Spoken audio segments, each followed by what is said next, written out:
Support because of the nature and the importance of this motion.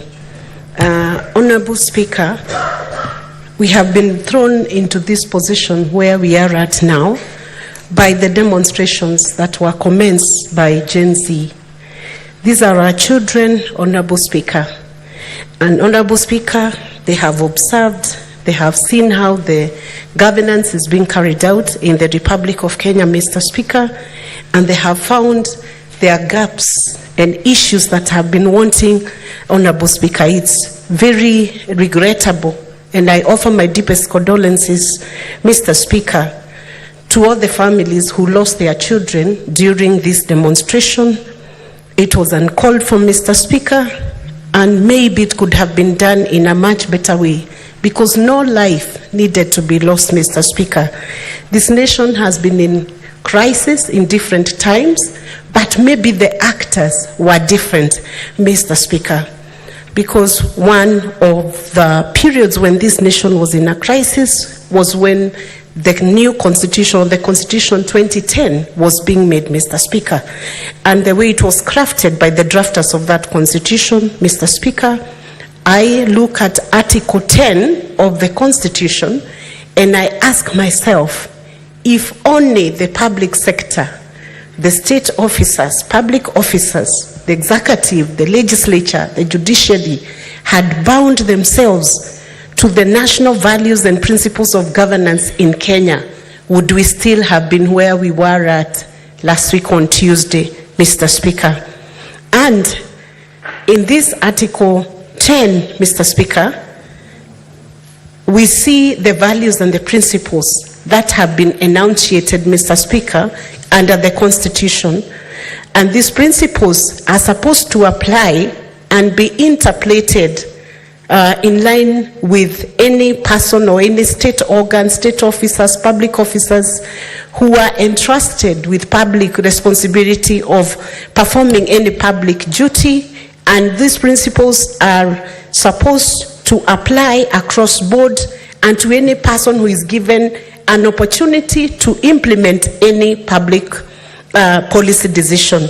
And in these national values and principles of governance, which include patriotism, national unity, sharing and devolution of power, the rule of law, democracy, and participation of the people, are some of the principles that are supposed to guide the governance and the implementation of any public policy, Mr. Speaker. A respect to human dignity, equity, social justice, inclusiveness, equality, human rights, non-discrimination, and protection of the marginalized, Mr. Speaker. And when I look at Article 10, 1C, Mr. Speaker, about good governance, integrity, transparency, and accountability, and having regard to sustainable development, if only we had paid more attention, Mr. Speaker, as public officers, as state officers, would we have been where we were last week on Tuesday, Mr. Speaker? I specifically look at the Senate, the role of Senate, as laid out, very well laid out in the Constitution, on issues of good governance, transparency, and accountability, and the fact that we have a function of oversight over the counties. Is there anything we could have done better than how we have done? Maybe yes, Mr. Speaker, maybe there are areas, and there are areas that we need to improve also as a House, Mr. Speaker.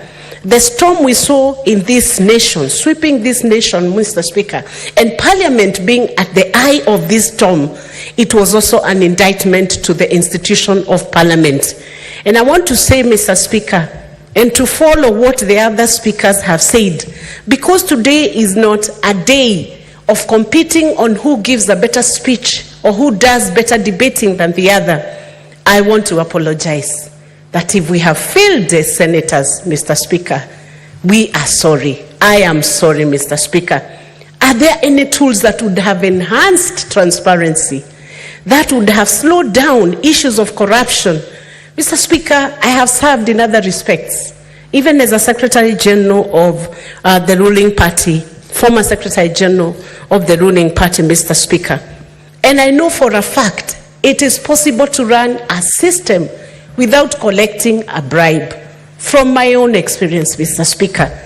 And I want, as we do this debate, Mr. Speaker, that first of all, it forms a platform for us to have an introspection as Senate, Mr. Speaker. That's our tool. When we do the CPIC and the CPAC committees, what do we do with the reports that emanate from counties where we can see that corruption is rampant, Mr. Speaker? It is my view that as a way of improving the system so that we can have the public inject their confidence once again in this institution, is that the reporting back of those notorious counties should come back to the floor of this House, Mr. Speaker, and action must be taken. Concerted, Mr. Speaker, collective action, agreed upon all the senators, that what needs to be done by EACC with counties that have had wanton corruption and misuse of public fund, Mr. Speaker, that concrete action must be taken. And Mr. Speaker, we have also had a chance as a House to look at some of the impeachment proceedings. It has also given us time to reflect, Mr. Speaker, on how we have conducted those proceedings and whether they have met the expectation, the legitimate expectation, Mr. Speaker, of the population, Mr. Speaker. To the Gen Z who have woken us up, Mr. Speaker, and who have called institutions to rethink how we are conducting our business, Mr. Speaker, I want to say, this being our children, they have done well and in a very bold way. Without any experience, without having any forms of arms, Mr. Speaker, they came out to resoundingly say something must change. And the finance bill was the trigger, Mr. Speaker. They were not comfortable with how that finance bill was phrased, Mr. Speaker, and the fact that they felt they were not listened to. Was this an expression of just the Gen Z? Maybe it was an expression of many more Kenyans who may not have had an opportunity to express themselves. Mr. Speaker, these young people came out as true patriots, tribeless, without any boundary, Mr. Speaker. They defeated the class division, and they came out, Mr. Speaker, to speak resoundingly.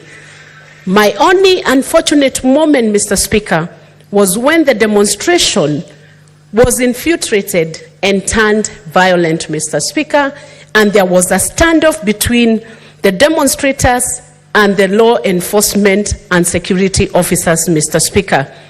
The conflict that ended up landing some of them into mortuaries, Mr. Speaker. And as Kenyans, Mr. Speaker, we need to have a retrospection of all the officers, the state officers who are seated in public offices. If there was something that was happening that was off and had a tendency to have a corrupt tag, this means the storm now must stop on corrupt practices, Mr. Speaker. Let everybody look through how they are conducting their affairs, beginning with us, Mr. Speaker, because today we are talking about ourselves, more of ourselves. How are we conducting our affairs? For those who are Christians like myself, the good book will guide us into what is godly order. For those who are Muslims, Mr. Speaker, while we are guided by the Bible, the Muslims will be guided by the Quran. But for the nation, Mr. Speaker, we have the Constitution that guides how governance must be done and how structures should be laid out, Mr. Speaker. Where we have gone wrong, Mr. Speaker, does that Constitution offer us an avenue of ventilation? Mine is to call upon the Gen Z. Now that we have begun to listen to what they have to say, mine is to call upon the Gen Z to allow us to walk the order of the Constitution, to accept that an olive branch now has been given by our President, Mr. Speaker, and that is the highest level of executive commitment, that the President is willing to have a forum with the young people, with the Gen Z, and discuss issues that need to be thrashed out, Mr. Speaker, must be taken as a sign of very, very goodwill, Mr. Speaker. And there are those issues that have been laid out. Is it possible for a nation to change within a day? Is it possible for a nation to change within a day? I see it has signaled an opportunity for us to begin the change. And while all the demands may not be met overnight within a week, within 2 weeks, Mr. Speaker, yet some of those things that are glaring, Mr. Speaker, like dealing with the corrupt cases, dealing with issues that are obvious and that have evidence, Mr. Speaker, that ball should begin rolling, Mr. Speaker. Why? Because if we cannot face the change, then change will change us, Mr. Speaker.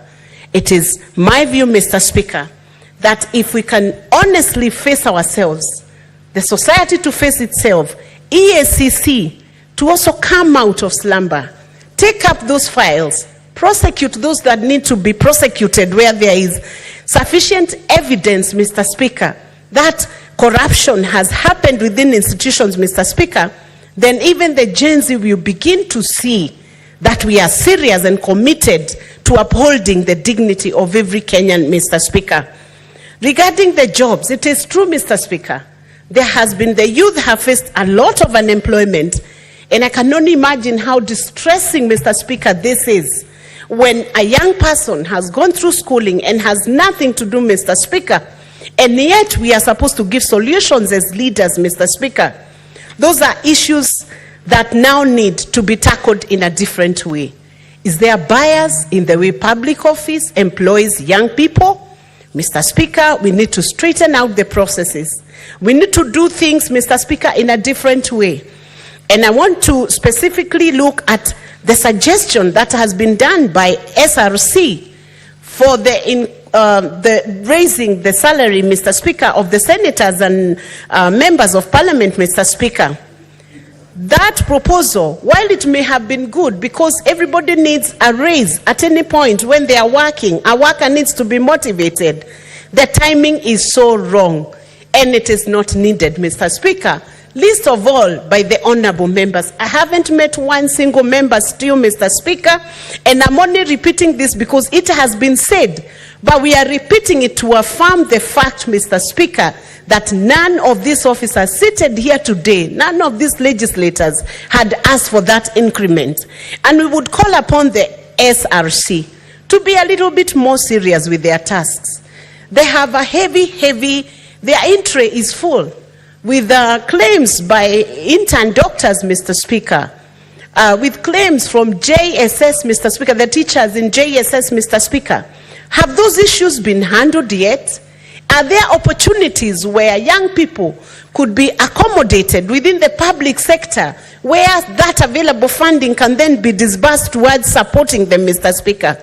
We need to think outside the box and say, let's do things differently, Mr. Speaker, because if we do not do it differently, Mr. Speaker, once again, the change would change us, Mr. Speaker. I want to commend the GenZ and also note that their level of debate, Mr. Speaker, in spite of the fact that there were quite a number of insults that are coming across the X space, I have also equally noted, Mr. Speaker, that these are very young, intelligent Kenyans, Mr. Speaker. Their level of debate is very different from the levels of debates that we are having, Mr. Speaker. And for a moment, I asked myself, could this be the reason that maybe they don't watch the mainstream media? Because their level of analysis of issues was different and was very refined. They have facts and figures. There is nothing you would tell them about who was given which tender, Mr. Speaker. They are able to analyze for you from county number 1 to county number 47, how many tenders have been awarded by each county, who has been awarded, which companies have been awarded, who owns those companies. All that information, Mr. Speaker, is with the GenZ. I must commend the level of transparency, because it's only when we are transparent and open with ourselves and with the systems and with the processes that change will begin to sweep across the whole nation, Mr. Speaker. All I want to persuade now, Mr. Speaker, to the GenZ and to the people of Kenya, we have a nation. Many of us do not have an alternative to our nation, our statehood here. We belong to Kenya, Mr. Speaker. We are Kenyan citizens, Mr. Speaker. We do not even have dual citizenship, some of us. We have no other home except this home called Kenya. And Mr. Speaker, Kenya has been like a labor ward for many nations in this region, especially in the Great Lakes region, Mr. Speaker. And we must preserve our nationhood. We call for peace. We call for the end of the demonstrations, Mr. Speaker, and we allow dialogue to happen. We allow an opportunity for us to sit together. And I want to say to the Gen Z, who are our children actually, I'm a mother to 3 Gen Zs, Mr. Speaker, that if they ever had a friend, they have a friend in Senate. We are open to receive every petition. We are open to listen to them. We are open to see the issues that they don't agree, Mr. Speaker, with us, Mr. Speaker, and we are ready to implement what we can legislatively do to ensure that their confidence in us, Mr. Speaker, is restored. And I have also noted, Mr. Speaker, that they had very big issues also with the church. For some, they supported the church. For some, they had very big issues with the church and religious institutions, Mr. Speaker. And that has also now called for change in the way we conduct public officers, conduct their business with religious bodies, Mr. Speaker, so that if the fundraisers are causing so much trouble and so much drama, then, Mr. Speaker, it is time for us to rethink our position on how we handle that. And I speak that both as a believer and a very strong church member, that it is important we preach this gospel and preach it in such a way that, Mr. Speaker, it is acceptable not only to our age group, but it's also acceptable to our young children, acceptable to our young adults, acceptable to the students, and acceptable to the whole population, Mr. Speaker. This is an issue that has been pending on our in-tray, and a lot of pressure has come on the politicians also, if we can be honest about the fundraisers, Mr. Speaker, because when your competitor as a politician gives some money for fundraiser, which another politician cannot match, Mr. Speaker, instantly there is a liking by the public towards the one who is giving, and the one who is not giving is seen as though they are not working, Mr. Speaker. So the definition of public work or public service has to now be separated from fundraiser aspect, Mr. Speaker, so that a legislator who is supposed to be in Parliament doing oversight, doing legislation, doing representation, Mr. Speaker, must not be seen as a money minting machine. So we need to slow down, even as Kenyans, how we conduct our business with the public officers. For instance, when a Kenyan is paying a bribe to a police officer, is it a member of Parliament who has them to pay that bribe? Maybe not, Mr. Speaker. It's a cultural change. And what the GenZs have said is that it is time for us to change our culture. We must be able to offer an environment, a governance environment, Mr. Speaker, where we can work 24 hours. We work daytime, we work at night, and women and children will have the security to walk through the streets, Mr. Speaker, and be able to conduct their businesses within a 24-hour economy. Mr. Speaker, I know Kenyans are smart people. We have seen the wanton destruction of property. My deepest apologies to all the business people who have suffered losses, heavy losses, and as a result of which a number of people may equally lose jobs. Young people will lose jobs, Mr. Speaker. That's an unfortunate position, one which we should not have found ourselves in. I walked through Maina Street, Mr. Speaker, yesterday, and all those businesses, they have been broken. Some thieves, some criminals broke into those businesses, Mr. Speaker, and took away the stocks that were in that shop. The display windows are gone, Mr. Speaker. They need to not only repair the premises, but restock the businesses before they can give anybody any job. That is not a position we would wish to be in, Mr. Speaker. And it's my very humble plea to Kenyans that we allow ourselves to go back to normal day, Mr. Speaker, when there is a busy activity in Maina Street, in downtown, Mr. Speaker, in the uptown, Mr. Speaker, in our malls, Mr. Speaker, and what we have seen happening to Quickmart must not happen to any other business in Republic of Kenya. For a very long time, Kenya has been setting the trend for the East African region and has been setting the trend for the Great Lakes region and in Africa, Mr. Speaker, and we must allow ourselves to bounce our nation back to a position of being a great example to be emulated in Africa. Thank you, Mr. Speaker, for this opportunity. Senator Okong'o Mogene.